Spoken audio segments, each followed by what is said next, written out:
Sa ibang balita naman, sumiklab mga apoy sa isang barangay sa Tondo, Maynila. Natupok ang mga bahay roon habang kanya-kanyang salba na mga gamit ng mga residente. Live mula sa Tondo, Maynila, nasa frontline ng balitang yan si Gary De Leon. Gary, ilang oras nang nasusunog dyan?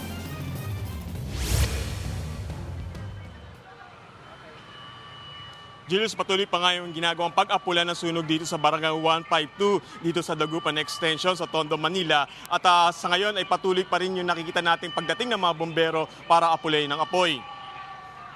Pasado alas 4 ng hapon kanina, sumiklab ang apoy sa mga bahay na malapit sa riles ng tren. Mabilis ang pagkalat ng apoy dahil gawa sa light materials ang mga bahay. Bukod dyan, walang kalsadang madaanan ng mga bombero kaya pahirapan sila sa pag-apula. Agad na itinaas ay kaapat na alarma ang sunog.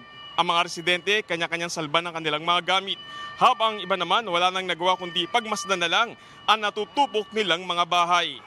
Julius, sa ngayon, aabot daw sa 100 na bahay yung maaaring natupok. No? Isinisisi ito ng mga residente sa mga illegal na koneksyon ng kuryente. At sa ngayon, ina-assess pa ng DSWD at ng LGU kung saan dadaling evacuation ang halos aabot daw ng 2,000 hanggang 6,000 katao dahil karamihan ng mga bahay dito na gawa sa light materials, ginagawa rin nilang apartment o paupahan kasi isang bahay umaabot ng 5 pamilya yung naapektuhan ng sunog. Julius.